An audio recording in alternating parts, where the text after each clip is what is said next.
저는 오늘 본문 말씀을 가지고 낙심과 불안이 찾아올 때라는 제목으로 말씀을 잠시 나누려고 합니다. 우리 말씀의 제목을 따라해 보길 원합니다. 낙심과 불안이 찾아올 때, 낙심과 불안이 찾아올 때. 여러분, 하루는 사탄이 걱정, 두려움, 욕망, 슬픔 이런 것들을 가지고 물건을 팔기 위해서 사람들을 불러 모았다고 합니다. 그런데 상품 진열대 한쪽 편에 팔지 않음이라는 꼬리표를 단 물건이 하나가 있었습니다. 그래서 사탄에게 왜 이 물건은 팔지 않느냐고 물었습니다. 그러자 사탄은 다른 물건들은 충분한 여분이 있습니다. 하지만 이 물건만은 제가 가지고 있는 것 중에서 가장 유용한 가치가 있는 것입니다. 이 물건 없이 나는 사람들의 마음 깊숙이 들어가 일을 할 수가 없습니다. 바로 이 물건은 낙심이라는 것이죠 라고 이렇게 대답을 했다고 합니다. 여러분, 우리가 이 이야기를 통해서 생각해 봐야 할 것은 낙심이란 단순한 인간의 감정이 아니라 우리 그리스도인들로 하여금 하나님을 바라보지 못하게 만들고 무기력한 삶을 살도록 만드는 사탄의 강력한 무기라는 것입니다. 오늘 본문 말씀 5절에 쓰인 낙심이라는 단어는 히브리어로 스와흐라는 단어를 사용하는데 그 뜻은 가라앉다, 굽혀지다, 아래로 던져지다 라는 뜻을 가지고 있다고 합니다. 여러분, 그런데 낙심에 빠지게 되었을 때를 한번 생각해 보십시오. 낙심에 빠지게 되면 우리의 마음도 우리의 삶도 가라앉게 되고 굽혀지게 되고 아래로 던져지게 됩니다. 그리고 낙심이 더 무서운 이유가 있습니다. 그것은 낙심은 전염병과 같이 퍼져서 공동체를 병들게 한다는 것입니다. 실제로 역사에 이런 일이 있었습니다. 1899년부터 1902년까지 영국과 남아프리카 지역에 정착하고 살았던 네덜란드계 보호족이 전쟁을 하였는데 이 전쟁을 보호전쟁이라고 부른다고 합니다. 그런데 이 보호전쟁 중에 어떤 한 사람이 아주 특이한 죄명으로 유죄 판결을 받게 되었다고 합니다. 그 죄명은 낙심시키는 자라는 것이었습니다. 그래서 그가 했던 행동들을 살펴보니까 그는 군인들 사이를 돌아다니며 적이 얼마나 강한가, 왜 우리가 방어하기 어려운가, 지금 우리가 있는 이 도시는 필경 점령이 될 것이라는 그 말을 다른 사람들에게 함으로 이렇게 낙심시켰는데, 문제는 그의 말을 듣고 군인들이 모두 무기력에 빠져서 전쟁을 치를 수가 없었고 결국 전쟁에서 패배하고 말았다는 것입니다. 여러분, 이 이야기에서 볼 수 있듯이 낙심은 나만의 문제가 아닌 것입니다. 그래서 가정 가운데 낙심한 사람 한 사람 있으면요, 집안 전체 분위기가 우울하게 됩니다. 또 사회나 신앙의 공동체에도 낙심한 사람 한 사람으로 인하여서 원망과 불평을 하게 되고, 또 낙심한 한 사람으로 인해서 분열이 되고, 또 다른 사람들까지도 낙심하게 만들게 되는 것입니다. 민수기 13장과 14장 말씀을 보면 12정탐꾼에 대한 이야기가 기록되어 있습니다. 모세는 하나님의 명령을 따라 12명의 정탐꾼을 뽑아 가나안 땅을 정탐하게 하였습니다. 그런데 그 가운데 10명의 정탐꾼들이 그곳에 살고 있던 아낙 자손의 그 거인들을 보고는 낙심을 한 것입니다. 그리고 모세와 이스라엘 백성들 앞에서 보고하기를 우리는 그들이 보기에 메뚜기와 같다고, 우리는 가나안 땅에 들어갈 수 없다고 말하였던 것입니다. 그런데 문제는 이스라엘 백성들의 반응이었습니다.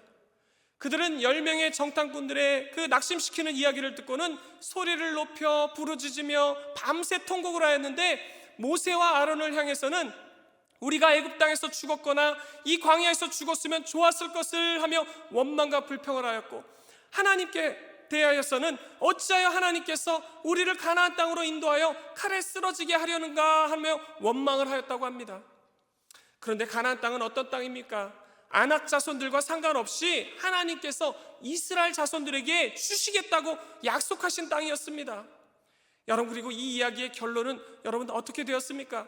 하나님의 약속의 말씀을 끝까지 붙잡았던 여호수아와 갈렙은 가나안 땅에 들어갈 수 있었지만, 10명의 낙심한 정탐꾼들의 이야기를 듣고 똑같이 낙심하였던 이스라엘 백성들은요, 가나안 땅에 들어가지 못하고 광야에서 모두 다 죽음을 맞이하였다는 것입니다.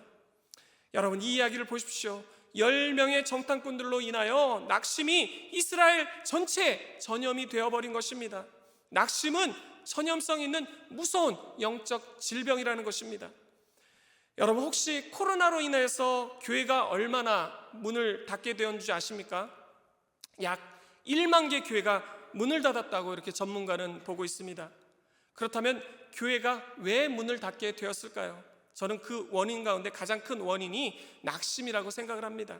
그러니까 코로나가 찾아오니까 전염병에 대한 두려움으로 인해서 사람들이 하나님을 바라보지 못하고 낙심을 하게 됐고, 또 믿음도 잃게 되어 교회에 나가지 않게 되니까 교회는 문을 닫을 수가 없게 된 것이 아닌가라는 생각이 들었습니다.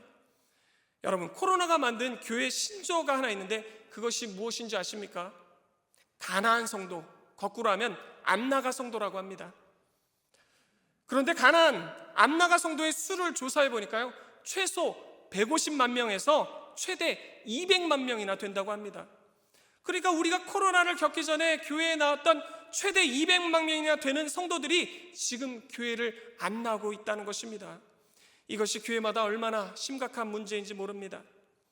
여러분, 저는 지금 이 예배를 보고 있는 분들 가운데서도 가나안 성도, 안나가 성도가 계시다면 이와 같이 권면을 드리고 싶습니다. 여러분이 지금 교회를 못 나오고 계시는 이유가 낙심이었다면 낙심을 이기시고 하나님께 소망을 두셨으면 좋겠습니다. 그리고 믿음 안에서 결단하셨으면 좋겠습니다. 이제 더 이상 낙심하지 마시고 하나님께 나오시기 바랍니다. 그러면 하나님께서 무기력을 열정으로, 낙심을 기대와 소망으로 바꿔주실 것입니다. 여러분, 우리가 낙심과 관련하여서 우리가 꼭 알아야 될 사실은 낙심은 누구에게나 찾아올 수 있다는 것입니다. 그런데 중요한 것이 있습니다. 그것은 낙심이 우리 마음 가운데 오랫동안 머물도록 내버려 두어서는 안 된다는 것입니다. 왜냐하면 원수마귀는 우는 사자와 같이 두루다니며 삼킬 자를 찾는데, 우리가 낙심할 때 우리의 마음 가운데 찾아와서 마귀가 역사하기 때문입니다. 그러면 우리는 마귀의 밥이 되는 것입니다. 여러분, 이것은 지금 여러분 앞에서 말씀을 전하고 있는 저도 마찬가지입니다. 저도 낙심이 찾아올 때가 있었습니다. 답이 없는 현실 속에서 신음할 때도 있었습니다. 그래서 기도도 안 나와서 아버지 이름만 부르다가 기도를 마칠 때도 있었습니다. 그리고 눈물을 얼마나 많이 흘렸는지 방석이 다 젖도록 눈물을 흘린 적도 많이 있었습니다. 그리고 하나님은 왜 내가 이렇게 고통을 겪도록 내버려 두실까? 하나님은 과연 살아계신 분인가? 라는 생각에까지 이를 때도 있었습니다. 그런데 그때 성경 말씀이 하나 보이는데 저와 똑같은 생각의 사람이 성경에 있는 것을 발견하게 되었습니다. 그 사람은 바로 욥이었습니다. 물론 제가 처한 상황이 욥이 받은 고난과는 비교도 할 수는 없지만 욥의 고백이 꼭 저와 같은 고백 같았습니다. 그 말씀이 욥기 23장 8절로 9절에 이렇게 기록되어 있었습니다. 그런데 내가 앞으로 가도 그가 아니 계시고 뒤로 가도 보이지 아니하며 그가 왼편에서 일하시나 내가 만날 수가 없고 그가 오른편으로 돌이키시나 배울 수가 없구나. 그러니까 지금 내가 너무나 고통스러운데 하나님은 어디 계신지를 모르겠다는 것입니다. 여러분, 그런데 제가 긴 고통의 터널을 지나고 나서 깨달은 사실이 하나 있었습니다. 그것은 하나님은 침묵하시는 분이 아니라 우리의 고통의 소리를 다 듣고 계시고 우리의 모든 형편을 다 보고 계시는 분이라는 것입니다. 그리고 하나님의 때에 하나님은 반드시 우리의 삶을 회복해 주신다는 것입니다. 여러분, 오늘 본문 말씀의 저자는 누군지가 분명하지가 않다고 합니다. 그런데 가장 유력한 저자를 두 사람을 꼽을 수가 있는데, 한 사람은 다윗이고 또 한 사람은 고라 자손이라고 합니다. 그래서 이 시는 다윗이 그의 큰아들 압살롬이 반역을 일으켜 도망하게 될 때 쓴 시다라는 그런 이야기가 있고요, 또 다른 의견으로는 고라 자손이 바벨론의 포로로 잡혀갔을 때 썼던 시다라는 그런 이야기도 있다고 합니다. 그런데 비록 저자가 누구인지는 불분명하지만 우리가 확실하게 알 수 있는 사실이 있습니다. 그것은 지금 이 시의 저자는 극심한 고통 속에서 낙심하고 불안해하고 있다는 사실입니다. 그래서 6절 말씀에 이 시인은 이렇게 하나님께 기도합니다. 내 하나님이여, 내 영혼이 내 속에서 낙심이 되므로 내가 요단 땅과 헤르몬과 미살산에서 주를 기억하나이다. 여러분, 오늘 본문 말씀을 쭉 읽어보면요, 이 시인이 어떤 고통을 받고 있는지에 대해서 이야기를 하고 있는데, 그는 먼저 하나님을 예배하는 성전이 있는 예루살렘에서 너무 멀리 있었던 것 같습니다. 그래서 그는 예루살렘에 올라가 예배를 드리고 싶은데 예배를 드릴 수가 없어서 고통스럽다고 이야기하고 있습니다. 그리고 또 시인으로 하여금 고통을 주는 것이 있었는데 그것은 원수들의 압제와 조롱이었습니다. 그래서 그는 오늘 본문 말씀 2절로 3절과 또 9절로 10절에 이렇게 자신의 심정을 기록하고 있습니다. 사람들이 종일 내게 하는 말이 내 하나님이 어디 있느뇨 하오니 내 눈물이 주야로 내 음식이 되었도다. 내가 전에 성의를 지키는 무리와 동행하여 기쁨과 감사의 소리를 내며 그들을 하나님의 집으로 인도하였더니 이제 이 일을 기억하고 내 마음이 상하는도다. 내 반석이신 하나님께 말하기를 어찌하여 나를 잊으셨나이까? 내가 어찌하여 원수의 압제로 말미암아 슬프게 다니나이까 하리로다. 내 뼈를 찌르는 칼같이 내 대적이 나를 비방하여 늘 내게 말하기를 내 하나님이 어디 있느냐 하도다. 그러니까 시인은요, 자신에게 고난이 찾아온 것도 너무나 힘든 일인데 지금 사람들로 하여금 조롱을 받고 있었던 것입니다. 그리고 그들은 시인을 조롱하기를 내가 믿는 하나님이 어디 있냐? 하나님이 살아계시다면 네가 고통당하도록 놔두시겠느냐? 하나님이 살아계시다면 너한테 그런 고통이 찾아올 리가 없어. 하나님은 그러니까 없는 거야. 이렇게 조롱을 했다는 것입니다. 여러분, 저는요, 예수님을 믿는 사람들이 하는 일마다 잘 풀리게 된다면 전도가 걱정이 없을 것 같습니다. 왜냐하면 예수님 믿었더니 로또가 당첨됐어요. 예수님 믿었더니 질병이 나았어요. 예수님 믿었더니 우리 남편 승진했어요. 예수님 믿었더니 우리 애가 서울대 갔어요. 이렇게 예수님 믿게 된 사람들마다 이런 간증들이 넘쳐난다면 예수님 안 믿을 사람이 없을 것 같습니다. 그런데 실제로는 어떻습니까? 우리가 하는 일마다 다 잘 되지는 않는 것 같아 보입니다. 그리고 오히려 예수님 믿지 않는 사람들이 더 잘 사는 것 같이 보이기도 합니다. 여러분, 사람들이 왜 종교를 갖는지 아십니까? 사람들은 이 땅에서 잘 살려고, 이 땅에서 행복하려고, 또 마음의 평안을 얻으려고 종교를 갖게 된다고 합니다. 저는요, 그런 이야기를 들어본 적이 있습니다. 어떤 분이 저한테 그러시더라고요. 아니, 예수님 믿는 거나 부처님 믿는 거나 마음의 평안을 얻으려고 믿는 거 아닙니까? 여러분은 예수님을 왜 믿으십니까? 만일 여러분이 예수님을 믿는 이유가 이와 같이 잘 살려고, 행복하려고, 평안하려고가 아니라면 여러분은 예수님을 왜 믿고 계십니까? 제가 대답을 해볼까요? 그 이유는 예수님 안에 영원한 생명이 있기 때문입니다. 예수님은 우리에게 영원한 생명을 주시는 분이기 때문입니다. 그리고 영원한 생명을 우리에게 주신 예수님은 우리와 영원토록 함께해 주시는 분이시기 때문입니다. 그래서 우리는 예수님을 믿는 것입니다. 이것은 세상의 성공과는 비교할 수 없는 축복인 것입니다. 여러분, 그렇다면 오늘 시인은 이와 같은 고난 속에서 낙심과 불안이 찾아왔을 때 어떻게 이 낙심과 불안을 극복하고 승리할 수가 있었을까요? 오늘 본문 말씀 보면요, 우리는 시인에게 영적 각성이 일어났음을 볼 수가 있습니다. 그는 가장 먼저 자신이 낙심과 불안에 빠져 영적 침체를 겪고 있다는 사실을 자각하고 낙심과 불안을 물리치기로 결단을 하였다고 합니다. 오늘 본문 말씀 5절 상반절을 보면 시인은 자신의 영혼에게 이렇게 외치고 있습니다. 내 영혼아, 내가 어찌하여 낙심하며 어찌하여 내 속에서 불안해하는가? 그러니까 시인은요, 지금 자신의 믿음이 연약함을 한탄하면서 자신의 영혼을 향해 어찌하여 낙심하고 있느냐? 어찌하여 불안해하느냐? 낙심하지 마라! 불안해하지 마라! 더 이상 자신의 마음속에 낙심이 자리 잡지 못하도록 외치고 있는 것입니다. 여러분, 저는 오늘 본문 말씀의 시인의 모습 속에서도 볼 수 있지만 이 믿음의 결단, 신앙의 고백은 정말 중요하다고 생각합니다. 왜냐하면 우리는 신앙 고백을 통해서 하나님과의 바른 관계를 맺을 수가 있으며 바른 그런 신앙을 가질 수가 있기 때문입니다. 여러분, 시편을 보면요, 시편의 저자들이 신앙의 고백을 하는 모습들을 많이 발견할 수가 있는데 이 고백들이 특별한 것은 대부분 고난 가운데 믿음이 흔들릴 때 쓰여진 고백이라는 것입니다. 이 이야기는 우리도 믿음이 흔들릴 때 오늘 말씀에 시인이 그랬던 것처럼 우리의 믿음을 고백하며 우리의 믿음을 지켜야 한다는 것입니다. 다윗은요, 시편 62편 1절로 2절에 이렇게 자신의 신앙을 고백했습니다. 나의 영혼이 잠잠히 하나님만 바라며 나의 구원이 그에게서 나오는도다.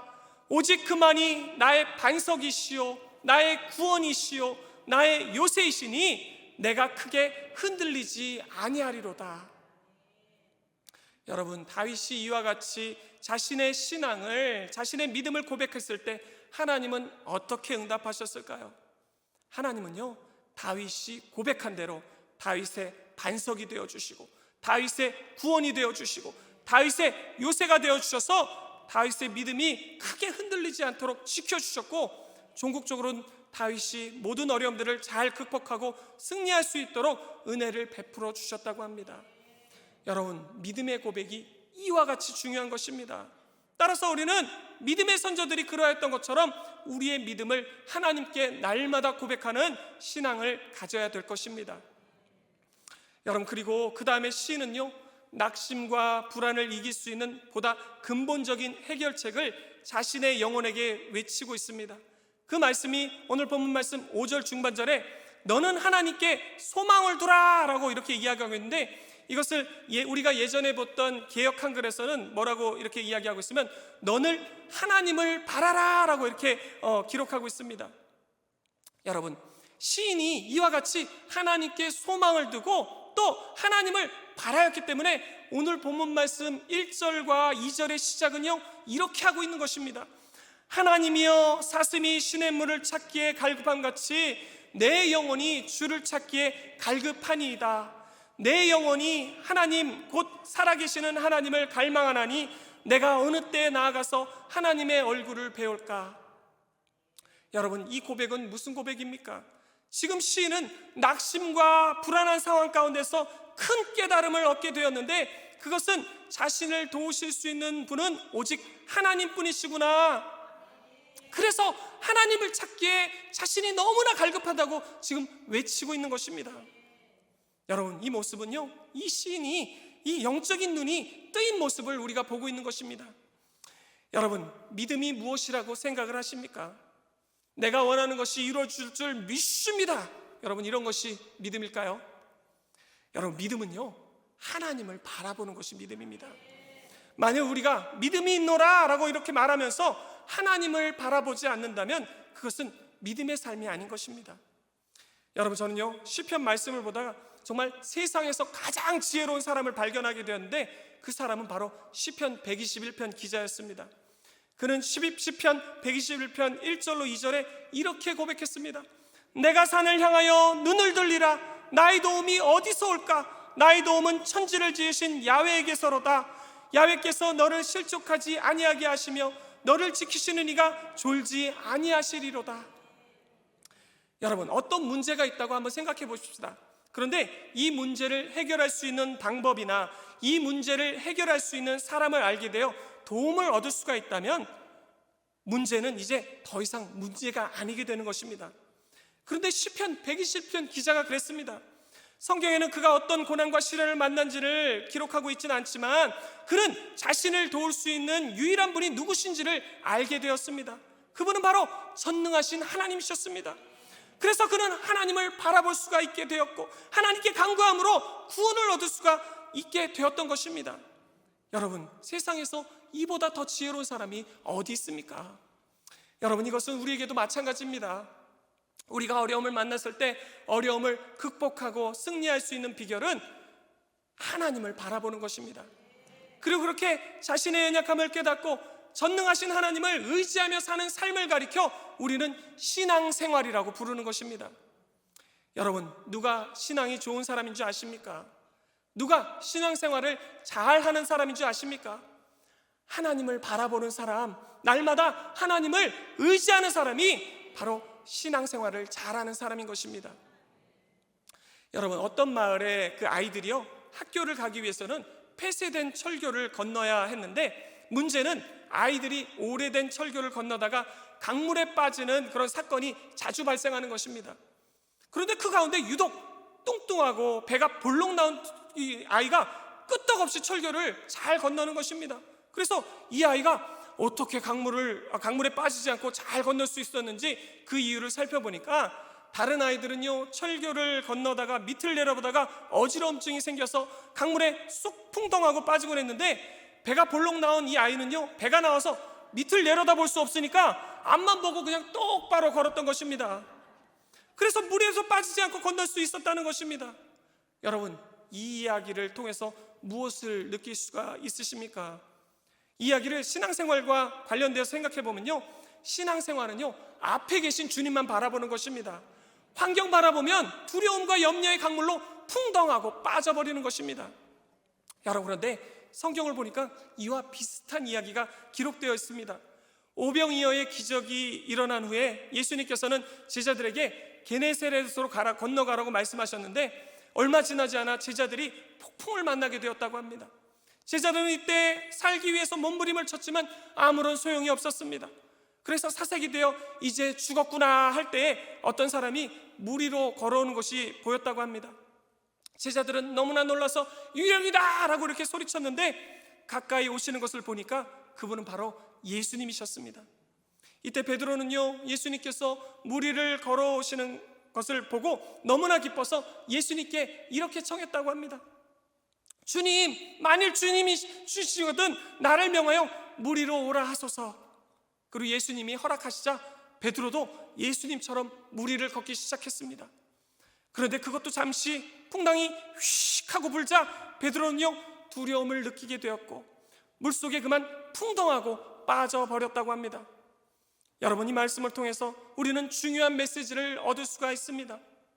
그것은 우리가 예수님을 바라보며 살 때 베드로가 그랬던 것처럼 우리도 기적을 체험할 수가 있지만, 반대로 베드로처럼 풍랑을 바라보고 환경을 바라보고 두려워한다면, 예수님을 바라보는 것을 놓치게 된다면 우리도 베드로처럼 물속에 풍덩 빠져 허우적될 수가 있다는 것입니다.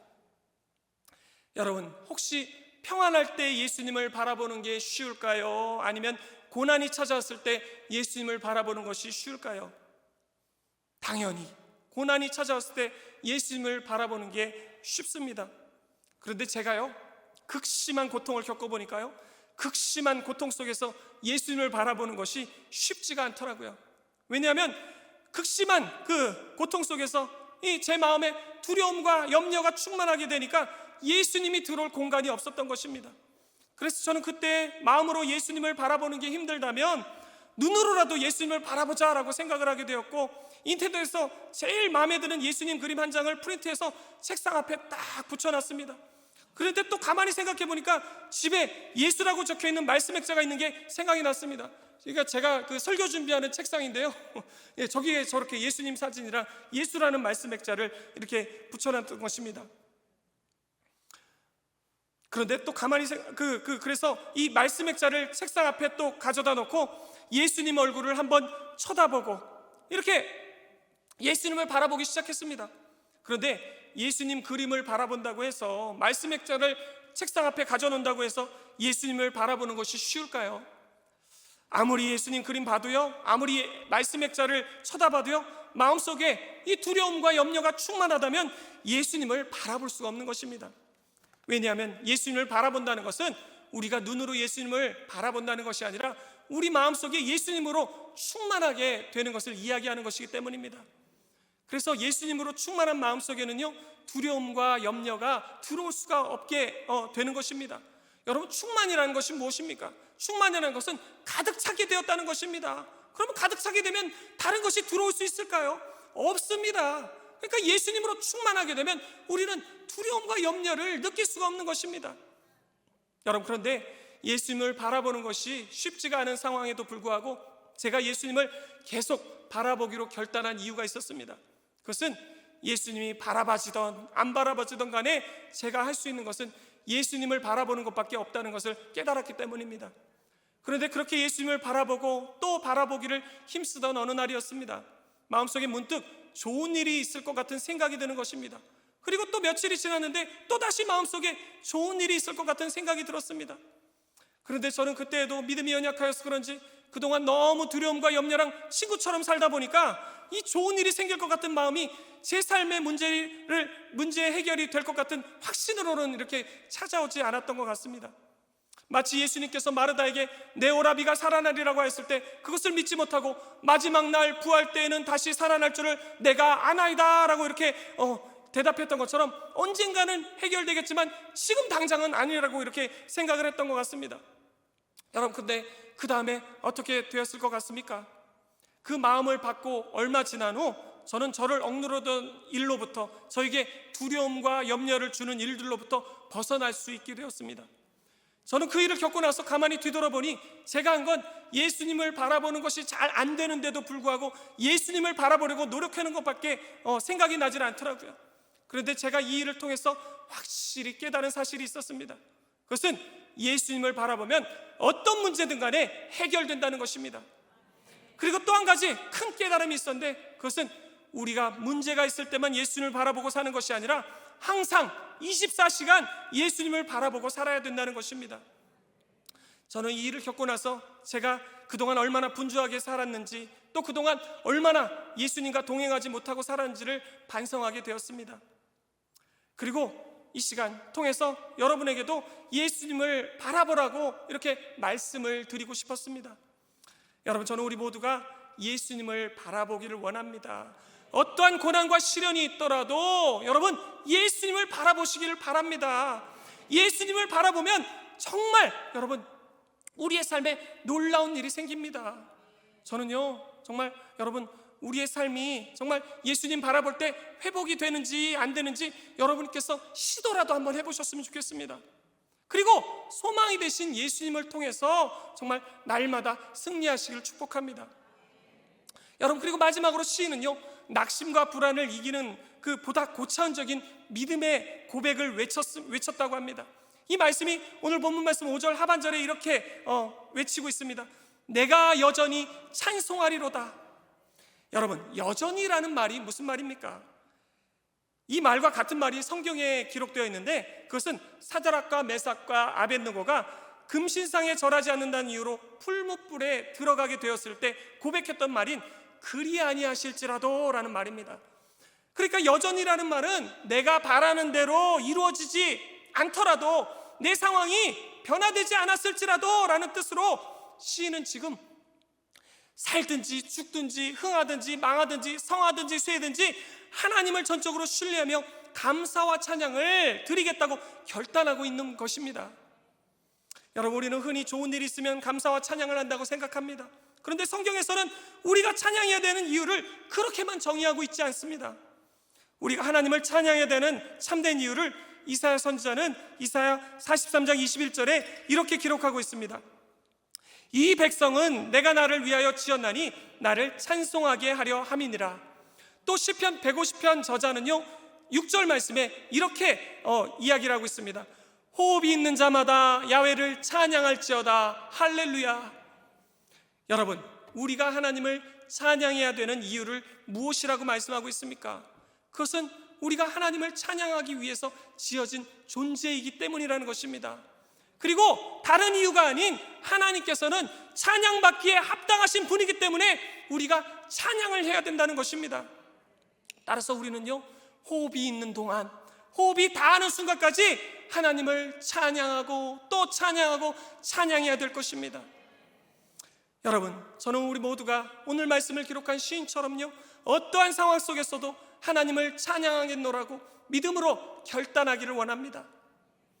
우리가 오늘 말씀의 시인처럼 하나님을 찬양할 때 여러분, 어떤 일이 일어난지 아십니까?